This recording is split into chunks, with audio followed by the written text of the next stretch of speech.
Morning students, हम लोग ray optics का लेंस थियरी चैप्टर पढ़ रहे थे और लेंस थियरी चैप्टर में हम लोगों ने लेंस मेकर फार्मूला, फिर रूल्स ऑफ इमेज फॉर्मेशन और लेंस की फोकल लेंथ निकालना यूवी मेथड से, ये मेन हेडिंग पढ़ चुके थे और बाकी उसमें जनरल इंट्रोडक्टरी चीज़ें बहुत सारी पढ़ी थी। अब आप इसमें नई हेडिंग आज लिखें, लेंस का पावर, पावर ऑफ लेंस। यदि आपसे पूछा जाए कि लेंस का पावर किसे कहते हैं, तो लेंस का पावर समझने के पहले एक बहुत छोटी चीज़ कि आखिर लेंस का यूज किस काम के लिए किया जाता है, लेंस किस काम में आता है। तो हम जितना भी लेंस अपने डेली लाइफ में यूज़ करते हैं, चाहे वो कन्वर्जिंग हो या डाइवर्जिंग हो, उसका एक ही काम है अपने ऊपर इंसिडेंट होने वाली रे को बेंड कर देना, मोड़ देना। जो कन्वर्जिंग लेंसेज हैं वो अपने ऊपर आने वाली रे को प्रिंसिपल एक्सिस की तरफ बेंड करते हैं, और जो डाइवर्जिंग लेंसेज हैं वो अपने ऊपर आने वाली रे को प्रिंसिपल एक्सिस से दूर बेंड करते हैं। इसको फिगर से समझा जाए, जैसे मान लीजिए हमने एक कन्वर्जिंग लेंस लिया और इस पर यदि हम एक पैरेलल रे बीम ऑफ लाइट इंसिडेंट करें तो यह रे को सीधे नहीं जाने देगा, प्रिंसिपल एक्सिस की तरफ बेंड कर देगा। यदि हम एक डाइवर्जिंग लेंस लें, जैसे कॉनकेव, और इस पर यदि हम पैरेलल रे बीम ऑफ लाइट इंसिडेंट करें तो ये अपने ऊपर आने वाली रे को सीधे नहीं जाने देगा, ये प्रिंसिपल एक्सिस से दूर बेंड कर देगा। ठीक है, तो आपने यहाँ पर देखा कि चाहे लेंस कन्वर्जिंग ली जाए या लेंस डाइवर्जिंग ली जाए, लेंस का एक ही काम है कि अपने ऊपर आने वाली रे को बेंड कर देना, या तो प्रिंसिपल एक्सिस की तरफ बेंड करेगा या प्रिंसिपल एक्सिस से दूर बेंड करेगा। यानी लेंस का मेन काम है अपने ऊपर आने वाली रे को बेंड करना। तो जिस लेंस में रे को बेंड करने की जितनी ज़्यादा एबिलिटी होगी उसका पावर उतना ज़्यादा होगा, और जिस लेंस में अपने ऊपर आने वाली रे को बेंड करने की एबिलिटी जितनी कम होगी उस लेंस का पावर उतना ही कम होगा, और जिसमें रे को बेंड करने की कोई एबिलिटी नहीं होगी उसका पावर ज़ीरो होगा। इसका मतलब कि लेंसेज का पावर अपने ऊपर आने वाली रे को बेंड करने से रिलेटेड है। जो ज़्यादा बेंड कर रहा है उसका पावर ज़्यादा, जो कम बेंड कर रहा है उसका पावर कम, जो नहीं बेंड कर रहा है उसका पावर ज़ीरो। तो इस तरह से पावर का सबसे अच्छा डेफिनेशन यही होता है कि the bending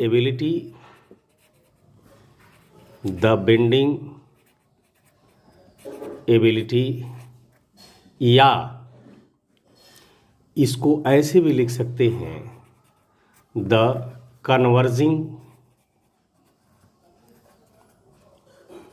and diverging ability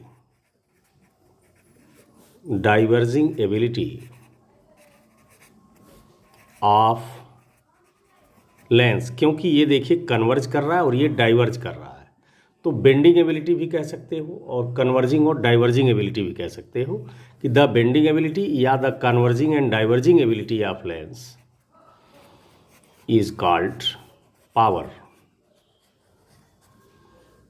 और पावर को हम P से डिनोट करते हैं। It is denoted by P। तो किसी भी लेंस की कन्वर्जिंग या डाइवर्जिंग एबिलिटी या बेंड करने की एबिलिटी को लेंस का पावर कहते हैं। लेंस का पावर यदि आप निकालना चाहते हैं न्यूमेरिकली, तो लेंस के पावर का फार्मूला होता है 1/फोकल लेंथ। 1/फोकल लेंथ। फोकल लेंथ है क्या? किसी भी लेंस का फोकल लेंथ जानना हो तो उस लेंस पर आप प्रिंसिपल एक्सिस के पैरेलल रे बीम ऑफ लाइट इंसिडेंट करो, रिफ्रैक्शन के बाद वो प्रिंसिपल एक्सिस को जिस पॉइंट पर मिलती है या जिस पॉइंट से होकर जाती हुई रिफ्रैक्शन के बाद महसूस हो रही है उसी को फोकल पॉइंट कहते हैं। और लेंस से उस पॉइंट की डिस्टेंस फोकल डिस्टेंस कहलाती है। ठीक है, तो पावर किसी भी लेंस का निकालना हो तो फोकल लेंथ से निकल जाएगा। फोकल लेंथ के रेसिप्रोकल को पावर कहते हैं। ये भी आप एक डेफिनेशन लिख सकते हैं कि the reciprocal of focal length is called power. तो P इज इक्वल टू हो जाएगा 1/f। ये लेंस के पावर का फार्मूला है।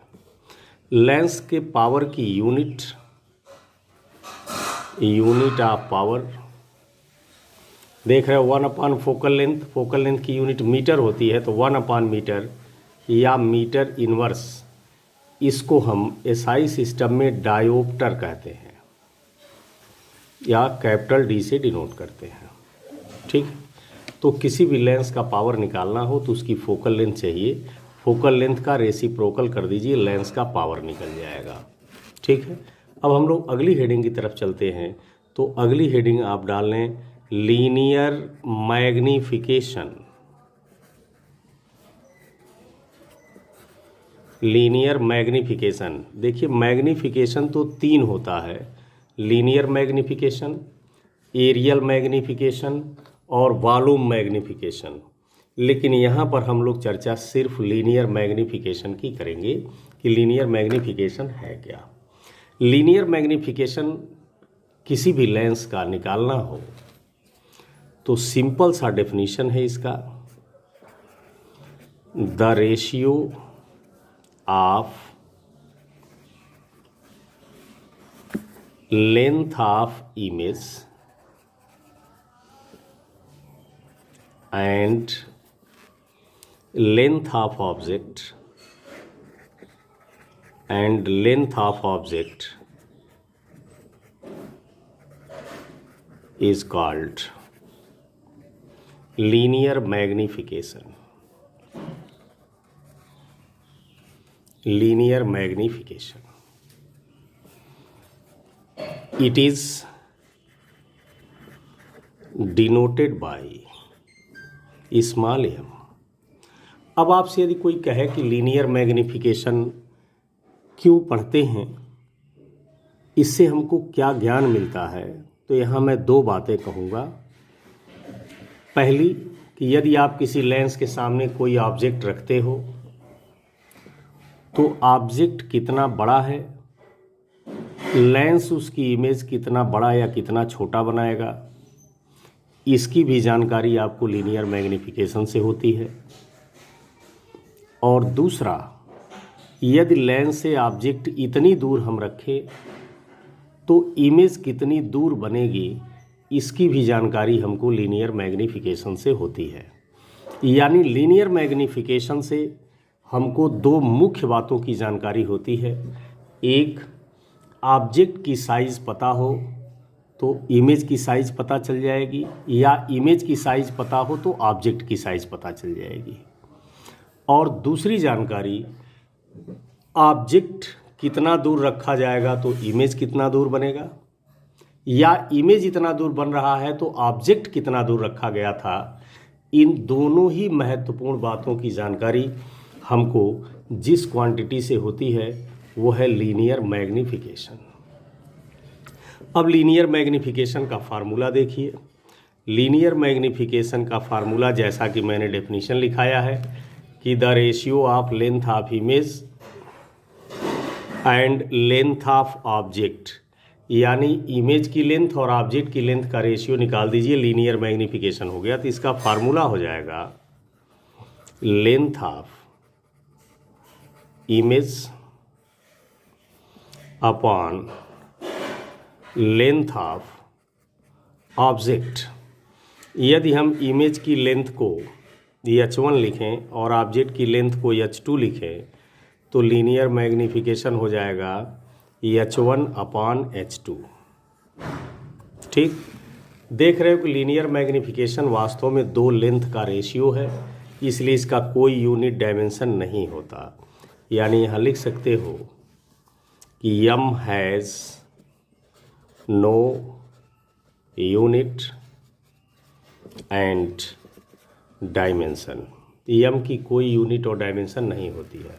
हाँ, एक बात ये भी याद रखना कि लीनियर मैग्नीफिकेशन को स्मॉल m से ही लिखना, भूल से भी आप कैपिटल एम से नहीं लिखेंगे, क्योंकि कैपिटल एम मैग्नीफाइंग पावर के लिए यूज किया जाता है। इसलिए यदि भूल से भी आप कैपिटल एम लिखते हैं तो वो कंसीडर नहीं किया जाएगा, इसलिए स्मॉल एम से लिखते हैं। अब यदि लीनियर मैग्नीफिकेशन हम निकालना चाहें, उसका फार्मूला एक और बनाना चाहें, तो देखिए कैसे बनाते हैं। मान लीजिए हम लीनियर मैग्नीफिकेशन कॉन्वेक्स लेंस का निकालना चाहते हैं, तो हमने एक कॉन्वेक्स लेंस लिया और कॉन्वेक्स लेंस के प्रिंसिपल एक्सिस पर एक ऑब्जेक्ट ले लिया ओ डैश, जिसकी हाइट है h2। अब इसकी यदि इमेज बनाई जाए जो तरीका मैंने बताया है, तो आप ऐसे इसकी इमेज बना सकते हैं। ये इमेज बन गई आई डैश। आप जानते हो कि प्रिंसिपल एक्सिस के पैरेलल आने वाली रे रिफ्रैक्शन के बाद प्रिंसिपल एक्सिस को जिस पॉइंट पे कट करती है वो फोकल पॉइंट, और ऑप्टिकल सेंटर से ऑब्जेक्ट की डिस्टेंस u माइनस यू, और ऑप्टिकल सेंटर से इमेज की डिस्टेंस होती है v। ये तो आपको पता है। इमेज की हाइट हम मान ले रहे हैं h1, और आपको साइन कन्वेंशन में भी मैंने बताया था कि प्रिंसिपल एक्सिस से नीचे ली गई डिस्टेंसेज नेगेटिव साइन से ली जाती हैं और प्रिंसिपल एक्सिस के ऊपर ली गई डिस्टेंसेज पॉजिटिव साइन से ली जाती हैं। इसलिए h1 नेगेटिव हो गया, h2 पॉजिटिव हो गया। ठीक है। अब यदि आपको लीनियर मैग्नीफिकेशन निकालना है, द लीनियर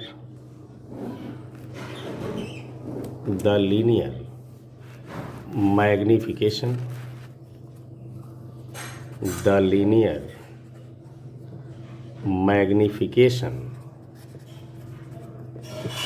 ऑफ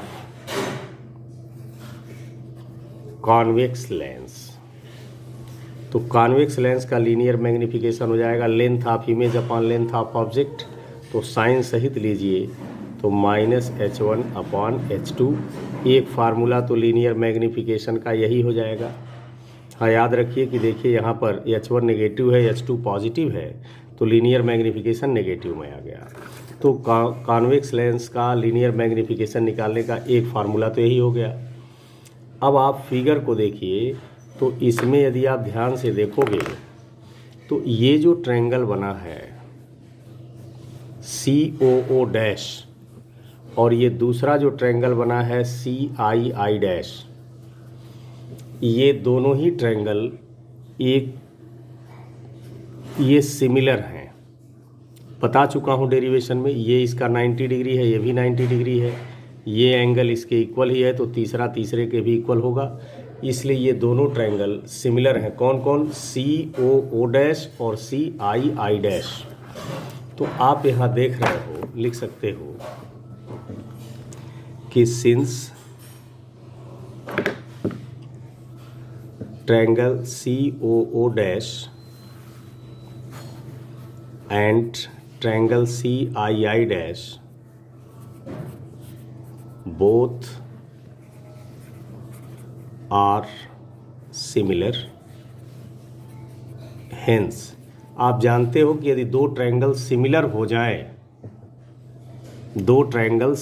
जाए तो उनके करिस्पॉन्डिंग साइड्स के रेशियो सेम होते हैं। तो ये दोनों ट्रायंगल चूंकि सिमिलर हैं, इसलिए इनके करिस्पॉन्डिंग साइड्स के रेशियो सेम होंगे। तो पहले इस ट्रायंगल का हाइट यानी h1 और इस ट्रायंगल का हाइट h2, तो h1 अपॉन h2 इसका रेशियो निकालिए, फिर दोनों के बेस का रेशियो निकालिए, तो दोनों सेम होगा सिमिलरिटी के रूल के अकॉर्डिंग। तो इसलिए दोनों सिमिलर हो गए, तो दोनों के हाइट का रेशियो, यानी पहले की हाइट हो गई आई डैश और दूसरे की हाइट हो गई ओ डैश। उसके बाद पहले का बेस CI और दूसरे का बेस CO। तो चूंकि सिमिलर है, तो सिमिलरिटी के रूल के अकॉर्डिंग यदि दो ट्रायंगल सिमिलर हों तो उनके करिस्पॉन्डिंग साइड के रेशियो सेम होते हैं। I dash means h1 minus h1, O dash means h2 plus h2, C से I ऑप्टिकल सेंटर से इमेज की डिस्टेंस प्लस V, और C से O ऑप्टिकल सेंटर से ऑब्जेक्ट की डिस्टेंस माइनस U। ठीक है, यानी जहाँ भी H1 अपान H2 होगा वहाँ आप V/U लिख सकते हो। और अभी हम लोगों ने पीछे पढ़ा है कि H1 upon H2 is linear magnification. तो लीनियर मैग्नीफिकेशन का एक फार्मूला और मिल गया V/U। यानी यदि ऑब्जेक्ट और इमेज की हाइट हमें दिया हुआ हो तो भी हम लीनियर मैग्नीफिकेशन निकाल सकते हैं। यदि ऑब्जेक्ट और इमेज की हाइट न दिया हुआ हो, ऑब्जेक्ट और इमेज की डिस्टेंसेस दी हुई हैं कि लेंस से ऑब्जेक्ट कितनी दूर है और लेंस से इमेज कितनी दूर है, तो भी आप लीनियर मैग्नीफिकेशन निकाल सकते हो। ठीक है, यहाँ पर याद रखना कि कॉन्वेक्स लेंस का लीनियर मैग्नीफिकेशन हमेशा नेगेटिव होता है। तो एक बात यहाँ लिख लेना स्पेशली कि the linear magnification of convex lens is negative. तो ये मेरा कहने का मतलब कि कभी कभी ऐसे क्वेश्चंस आते हैं जिनमें आपको लीनियर मैग्नीफिकेशन दिया रहेगा। जैसे दे दिया कि m इज इक्वल टू -2, तो लीनियर मैग्नीफिकेशन दिया है -2। तो यदि लीनियर मैग्नीफिकेशन माइनस में दिया हुआ है तो आप समझ जाइए कि आपका लेंस कॉन्वेक्स है। ठीक है, इससे साइन से केवल यही पता चलता है कि हमारा लेंस है कैसा। ठीक है, अब ऐसे ही लीनियर मैग्नीफिकेशन आप निकाल दें कॉनकेव लेंस का, ऐसे ही आप निकाल सकते हो।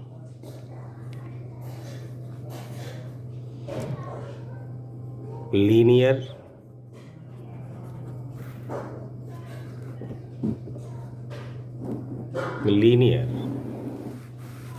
मैग्नीफिकेशन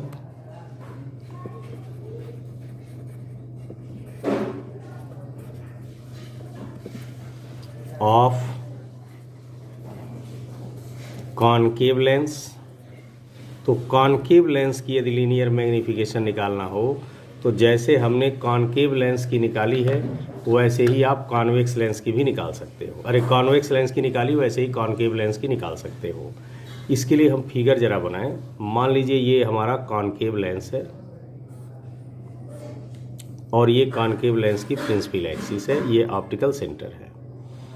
अब हमने एक ऑब्जेक्ट ले लिया O'। अब इमेज बनाना है तो एक रे सीधे प्रिंसिपल एक्सिस के पैरेलल ले जाएंगे और एक रे यहाँ से ऑप्टिकल सेंटर होती हुई ले जाएंगे। चूँकि ये कॉनकेव लेंस है इसलिए रे को प्रिंसिपल एक्सिस से दूर करेगा। इसको डॉटेड लाइन से पीछे बढ़ाइए तो यहाँ पे मिल जाएगा और यही इमेज बनेगी II'।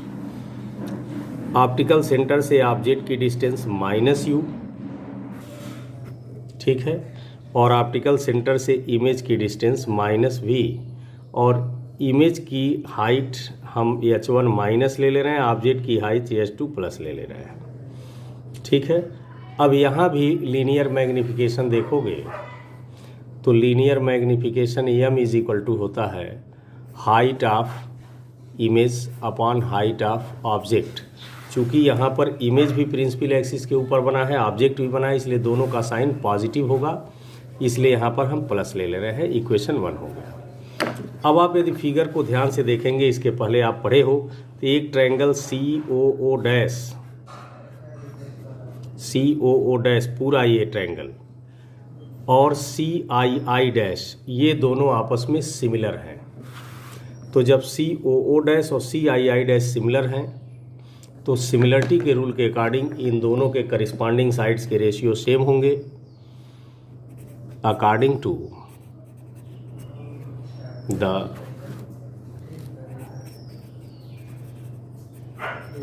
Principal of similarity. Triangle COO' and triangle CII' are similar.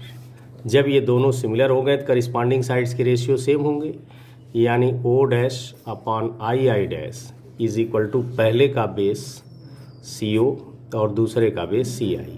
अब ये हो जाएगा H2 upon H1 is equal to -u/v, या H1 अपॉन H2 नहीं, ये दोनों ही माइनस है, प्लस हो जाएंगे। H1/H2 is equal to V by U, तो यहाँ से m is equal to V by U, यानी चाहे लेंस कॉन्वेक्स हो या कॉनकेव हो, उसका लीनियर मैग्नीफिकेशन निकालने के दो फार्मूले हमारे पास ऑलरेडी हमेशा है।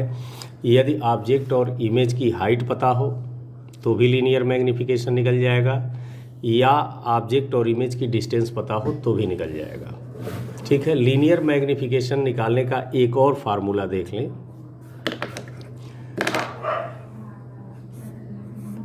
जैसे आप जानते हो 1/v minus 1/u is equal to 1/f होता है। क्लियर? तो 1/v minus 1/u is equal to 1/f होता है। दोनों तरफ v से मल्टीप्लाई कर दीजिए, तो ये हो जाएगा v/v minus v/u is equal to v/f। ये 1 हो जाएगा और 1 को उधर कर दीजिए, तो minus v/u is equal to v/f minus 1, या दोनों तरफ -1 से मल्टीप्लाई कर दीजिए, तो v/u is equal to 1 minus v/f। अब v/u आपका लीनियर मैग्नीफिकेशन है, इसलिए हो जाएगा m is equal to 1 minus v/f। यानी यदि आपको लेंस की फोकल लेंथ पता हो और इमेज कितनी दूर बन रहा है ये पता हो, तो भी आप लीनियर मैग्नीफिकेशन निकाल सकते हो। ठीक है ना? तो इस तरह से लीनियर मैग्नीफिकेशन आसानी से निकाला जा सकता है कई तरीके से। ऑब्जेक्ट इमेज की हाइट दिया हो या साइज़ दिया हो तो भी, ऑब्जेक्ट इमेज की डिस्टेंस दिया हो तो भी, या इमेज की डिस्टेंस और फोकल लेंथ दिया हो तो भी। इसी तरह से आप चाहे तो एक और फार्मूला खुद बना सकते हैं कि जो 1/v minus 1/u is equal to 1/f जो फार्मूला है, इसमें दोनों तरफ आप u से मल्टीप्लाई कर दीजिए। जैसे यहाँ पर हमने दोनों तरफ v से मल्टीप्लाई किया था, यहाँ u से मल्टीप्लाई करके सॉल्व कर लीजिए तो भी लीनियर मैग्नीफिकेशन आ जाएगा। क्लियर? और एक बात विशेष तौर पे याद रखना कि the linear magnification of convex lens is negative and linear magnification of concave lens is positive. Clear? अब देखिए कॉम्बिनेशन ऑफ लेंसेज, नई हेडिंग हमारी। आगे नई हेडिंग हम लोग पढ़ रहे हैं, combination of lenses. Combination of lenses. तो सबसे पहले एक बात दिमाग में आती होगी कि हम लेंसेज को कंबाइन क्यों करते हैं, लेंसेज का कॉम्बिनेशन हम क्यों करें। तो यदि आपसे कोई सवाल पूछे या आपके ही दिमाग में यदि सवाल उठता है कि लेंसेज को कंबाइन क्यों करें, तो उसकी बहुत सारी वजह है। उसमें से कुछ वजह हम आपको बता रहे हैं। जितने भी लेंस हैं उसमें दो बड़ी बीमारियां होती हैं, एक क्रोमेटिक एब्रेशन और एक स्फेरिकल एब्रेशन। ये क्रोमेटिक और स्फेरिकल एब्रेशन अब आपके इंटर सिलेबस से निकल गया है, बहुत पहले ये पढ़ाया जाता था, 15-20 साल पहले। ये दो लेंस की बड़ी बीमारियां हैं। एक जो स्फेरिकल एब्रेशन है वो लेंस के स्फेरिकल शेप की वजह से होता है, और जो क्रोमेटिक एब्रेशन है वो इसलिए होता है कि लेंस का फोकल लेंथ अलग अलग कलर के लिए अलग अलग होता है। तो यदि किसी लेंस पर आप वाइट लाइट डालते हो तो वाइट लाइट में जितने भी कलर हैं उन सभी के लिए लेंस का फोकल लेंथ अलग अलग होगा। इसलिए यदि वाइट लाइट से किसी ऑब्जेक्ट की इमेज बनाते हो तो जितनी इमेज बने, जितने कलर है उतनी इमेज बनेगी, उतनी साइज़ की बनेगी, उतनी पोजीशन पर बनेगी, इसलिए पूरी ब्लर्ड बनती है। तो ये लेंस की दो बीमारी है, स्फेरिकल और क्रोमेटिक एब्रेशन। और लेंसेज से स्फेरिकल और क्रोमेटिक एब्रेशन दूर करने के बहुत सारे उपाय हैं। उसमें से एक उपाय है कि कुछ टर्म एंड कंडीशन को फॉलो करने वाले लेंसेज को कंबाइन कर दें तो ये एब्रेशन ज़्यादा हद तक कम हो जाते हैं। तो इस तरह हम लेंसेज को कंबाइन करते हैं। ठीक है? तो क्रोमेटिक एब्रेशन, स्फेरिकल एब्रेशन को मिनिमाइज़ करने के लिए भी हम पर्टिकुलर कंडीशन को फॉलो करने वाले लेंसेज को कंबाइन करके भी ये काम कर सकते हैं। दूसरा, यदि हमें आँख में चश्मा लगाना है या कहीं लेंस का यूज माइक्रोस्कोप, टेलीस्कोप के लिए करना है तो वहाँ भी कुछ फोकल लेंथ के एडजस्टमेंट के लिए, पावर के एडजस्टमेंट के लिए भी लेंसेज को या तो कांटेक्ट में रख के कंबाइन करके किया जाता है या थोड़ा सा डिस्टेंस पर रख के कंबाइन किया जाता है, तो कॉम्बिनेशन की वहाँ भी ज़रूरत पड़ती है। ठीक है, तो यदि हम दो लेंस ले लें और उनको कंबाइन करें, तो लेंसेज को पहली चीज़ समझ लो कि कंबाइन करते हैं कनाडा बाल्सन सीमेंट से। एक केमिकल है जो ट्रांसपेरेंट होता है और वो दो लेंसेज को आपस में जोड़ भी देता है। तो कनाडा बाल्सन सीमेंट से हम लेंसेज को कंबाइन करते हैं। यदि आप दो लेंस ले लिए और उन दोनों को कंबाइन कर लिए, तो दो लेंस को जब कंबाइन करोगे तो एक रिजल्टेंट लेंस बनेगा। तो जो कंबाइन करने के बाद एक रिजल्टेंट लेंस बना, उस रिजल्टेंट लेंस का फोकल लेंथ कितना होगा, पावर कितना होगा, लीनियर मैग्नीफिकेशन कितना होगा, इन्हीं सारी बातों की चर्चा हम लोग आज इस हेडिंग में करेंगे। यानी इस हेडिंग में मेन फोकस हमारा यही है कि यदि हम 2 या 3 लेंसेज को आपस में या 4 लेंसेज को कंबाइन करते हैं, तो कंबाइन करने के बाद जो एक लेंस बना, रिजल्टेंट लेंस बना, उसकी फोकल लेंथ क्या होगी, पावर क्या होगी, लीनियर मैग्नीफिकेशन क्या होगी, इन्हीं बातों की चर्चा हम लोग इस हेडिंग में करेंगे। तो आइए सबसे पहले स्टार्ट करते हैं कि यदि कई लेंसेज को हम कंबाइन करते हैं, तो कंबाइन करने के बाद जो रिजल्टेंट लेंस बना, उस रिजल्टेंट लेंस का फोकल लेंथ क्या होगा। तो हमारी इसमें सबसे पहली हेडिंग है फोकल लेंथ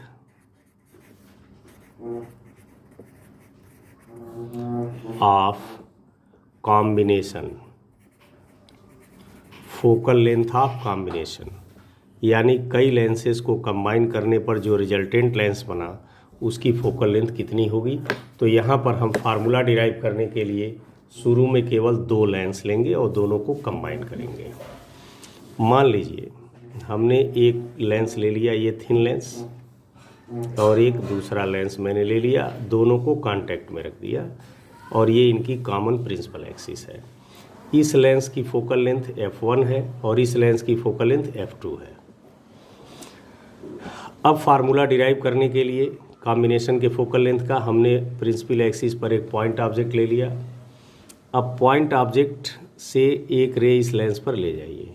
तो आप जानते हो कि लेंस पर कोई भी रे पड़ेगी तो लेंस उसको सीधे तो जाने नहीं देगा।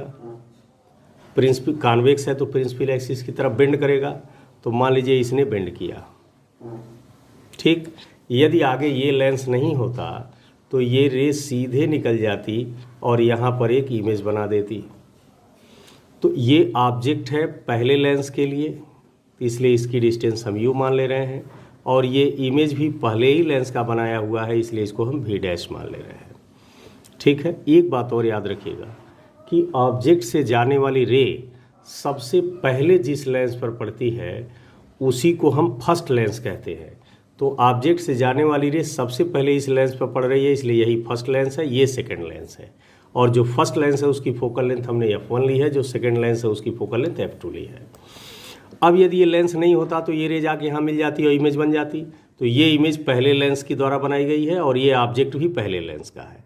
लेकिन चूंकि ये भी कॉन्वेक्स लेंस है, इसलिए अपने ऊपर आने वाली रे को सीधे नहीं जाने देगा, थोड़ा और बेंड करेगा और फाइनली यहाँ पर एक इमेज बन जाएगी। तो ये इमेज बना दिया सेकेंड लेंस ले, इसलिए सेकेंड लेंस से इसकी डिस्टेंस हम v मान लेते हैं। अब चूंकि यहाँ पर दो लेंसेज का यूज हुआ है, दोनों लेंस ने अपने ऊपर आने वाली रे को बेंड किया है, इसलिए हम UV फार्मूला 2 बार लगाएंगे, एक बार फर्स्ट लेंस के लिए, एक बार सेकेंड लेंस के लिए। तो यहाँ लिखेंगे यूजिंग UV फार्मूला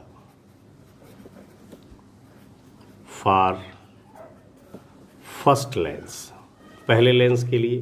तो UV फार्मूला है क्या, 1/v minus 1/u is equal to 1/f। तो पहले लेंस की ये इमेज है तो 1/v की जगह v डैश हो जाएगा, माइनस 1/u पहले लेंस की ऑब्जेक्ट ये है, अब इज इक्वल टू 1/f1। ये फर्स्ट लेंस के लिए हो गया। इसी तरह से UV फार्मूला सेकेंड लेंस के लिए लगाइए, same as for second lens. तो सेकेंड लेंस ले लगाएंगे तो 1/v minus 1/u is equal to 1/f। तो चूंकि सेकेंड लेंस की फोकल लेंथ f2 है, इसलिए 1/f की जगह 1/f2। अब हमने आपको कई बार बताया है कि पहले लेंस की जो इमेज होती है वही सेकेंड लेंस की ऑब्जेक्ट होती है। तो सेकेंड लेंस के में ऑब्जेक्ट की डिस्टेंस की जगह पहले लेंस की जो इमेज है वही ऑब्जेक्ट हो जाएगी, तो ये डिस्टेंस v डैश हो गया और ये v हो गया। अब आप क्या करिए, इक्वेशन 1 और 2 को ऐड कीजिए।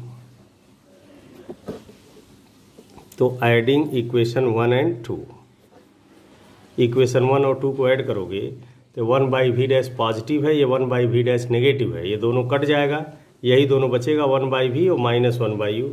तो 1/v - 1/u is equal to, अब इधर ऐड कर दो 1/f1 + 1/f2 और 1/v - 1/u 1/f हो जाता है। तो इस तरह से यदि आप दो लेंस को कंबाइन करते हैं तो आपके कॉम्बिनेशन से जो रिजल्टेंट लेंस बनेगा उसकी फोकल लेंथ निकालनी हो f, तो ये फार्मूला आप यूज कर सकते हैं। ठीक है, ये फार्मूला आप यूज कर सकते हो। क्लियर? और ये भी सही है कि ये फार्मूला केवल तभी यूज कर सकते हो जब दोनों लेंस कांटेक्ट में रखे हों। यानी यहाँ पर नोट लिख सकते हो कि the above formula is valid if lenses are placed in contact to each other। ये फार्मूला हम तभी यूज कर सकते हैं जब हमारे लेंसेज एक दूसरे के कांटेक्ट में रखे हुए हैं। ठीक, यदि लेंस कांटेक्ट में नहीं रखे हुए हैं, यानी if lenses are placed at distance d from each other in air, यदि लेंस कांटेक्ट में न रख करके एयर में d डिस्टेंस पर रखे गए हों, मान लीजिए एक लेंस ये है, एक लेंस ये है और ये दोनों एक दूसरे से d डिस्टेंस पर रखे गए हैं, इसका फोकल लेंथ f1, इसका f2। तो ऐसे केस में जब दोनों कांटेक्ट में नहीं रखे गए हैं, कुछ डिस्टेंस पर रखे गए हैं, तो इनके कॉम्बिनेशन का focal length, the focal length of combination, ये हो जाएगा 1/f is equal to 1/f1 + 1/f2 - d/f1/f2। तो ये याद रखिएगा कि यदि दो लेंस कांटेक्ट में रखे गए हों तो कॉम्बिनेशन का फोकल लेंथ हम इससे निकाल लेंगे, और यदि दो लेंस कांटेक्ट में ना रख के कुछ डिस्टेंस पर रखे गए हों तो फोकल लेंथ इससे निकाल लेंगे। ठीक है। तीसरी बात, यदि दो के बजाय बहुत सारे लेंस आपस में कंबाइन किए गए हों, यानी for more than to lenses, यदि दो लेंस से ज़्यादा रखे गए हों, तब फार्मूला यही बन जाएगा 1/f1 + 1/f2 + 1/f3, ऐसे डॉट डॉट करते चले जाइएगा। ठीक है ना। फार्मूला डेरिवेशन भले ही दो लेंस के लिए हुआ है, लेकिन ये फार्मूला बहुत सारे लेंस यदि कंबाइन किए गए हो तो उनके लिए ये यूज कर सकते हो। एक बात और याद रखना कि ये जो कॉम्बिनेशन के फोकल लेंथ का हमने फार्मूला बताया है, इस फार्मूले पर जब आप कोई न्यूमेरिकल लगाएंगे तो एक विशेष बात याद रखना जो ज़्यादातर बच्चे गलती करते हैं। वो विशेष बात ये है कि यदि मान लीजिए दो लेंस कंबाइन किए गए हैं, दोनों कॉन्वेक्स हैं, तो f1 f2 दोनों को पॉजिटिव साइन से लेना है। दोनों कॉनकेव हैं तो f1 f2 दोनों को निगेटिव साइन से लेना है। यदि पहला कॉन्वेक्स है दूसरा कॉनकेव है तो f1 पॉजिटिव और f2 नेगेटिव, तब यहाँ माइनस हो जाएगा। यदि पहला कॉनकेव है दूसरा कॉन्वेक्स है तो यहाँ माइनस यहाँ प्लस। तो दोनों लेंस में से जो कॉनकेव होगा उसकी फोकल लेंथ माइनस साइन से, और जो कॉन्वेक्स होगा उसकी फोकल लेंथ पॉजिटिव साइन से लेना। ये आपको विशेष तौर पर याद रखना है। ठीक है। तो ये पहली चीज़ रही कॉम्बिनेशन ऑफ लेंस में कि यदि हम दो या दो से ज़्यादा लेंसेज को कंबाइन करते हैं तो जो रिजल्टेंट लेंस बनता है उसकी फोकल लेंथ कैसे निकाली जाएगी, कितनी होगी, और निकालते समय साइन कन्वेंशन में क्या विशेष ध्यान रखना है, ये बातें हमने आपको बता दी। अब दूसरा देखिए, power second heading, power of combination, यानी यदि कई लेंस आपस में कंबाइन कर दिए जाएं तो जो रिजल्टेंट लेंस बनेगा उसका पावर कैसे निकाला जाएगा। तो उसके लिए सीधे बता दें, मान लीजिए आपने दो लेंस लिया, एक का पावर P1 है और एक का P2 है, और दोनों को कांटेक्ट में रख दिया, तो दोनों के कॉम्बिनेशन से जो रिजल्टेंट बना लेंस उसका पावर निकालना हो तो अभी आपने पढ़ा है 1/f is equal to 1/f1 plus 1/f2। 1/f की जगह P रख दीजिए, 1/f1 की जगह P1 प्लस P2। तो इस तरह से आपने देखा कि यदि दो लेंस एक दूसरे के कांटेक्ट में रखे हों, एक का पावर P1 हो एक का P2 हो, तो कॉम्बिनेशन का पावर हो जाएगा P1 प्लस P2। यदि लेंस और भी ज़्यादा हो, फॉर मोर देन 2 लेंसेज, तब ये हो जाएगा P is equal to P1 plus P2 plus P3 plus dot dot dot, जितने भी लेंस है ऐसे कर देंगे। यहाँ भी एक विशेष बात याद रखिएगा कि जब भी इस पर कोई न्यूमेरिकल लगाना तो देखना कि यदि दोनों लेंस कॉन्वेक्स हैं तो दोनों का पावर पॉजिटिव साइन से ली जाएगी। यदि पहला कॉन्वेक्स दूसरा कॉनकेव है तो यहाँ निगेटिव साइन दूसरे के पहले हो जाएगी। यदि ये कॉनकेव है ये कॉन्वेक्स है तो यहाँ निगेटिव, मतलब जो लेंस कॉनकेव होगा उसका पावर नेगेटिव साइन से और जो कॉन्वेक्स होगा उसका पावर पॉजिटिव साइन से लेना, ये मत भूलना, ठीक है। अब यदि दो लेंस डी डिस्टेंस पर रखे गए हों, मान लीजिए एक लेंस ये है एक लेंस ये है, इस लेंस का पावर है P1, इस लेंस का पावर है P2 और एयर में ये डी डिस्टेंस पर रखे गए हों, तो यदि कांटेक्ट में नहीं रखे गए हैं, ये जो फार्मूला पावर का लिखे हुए ये दोनों, ये केवल तभी के लिए वैलिड हैं जब दोनों लेंसेज कांटेक्ट में रखे गए हों। लेकिन यदि लेंसेज कांटेक्ट में ना रख के कुछ डिस्टेंस पर रखे गए हों, तब इनके पावर का फार्मूला हो जाएगा P1 plus P2 minus DP1 P2। वही जो पीछे फोकल लेंथ का बताए हैं उसी से आया है। आप जानते भी हो कि जहाँ जहाँ 1/f है वहाँ पावर लिख सकते हैं। क्लियर, ठीक है ना। तो इस तरह से कॉम्बिनेशन का पावर निकल गया। अब तीसरी heading, linear magnification of combination. Linear magnification of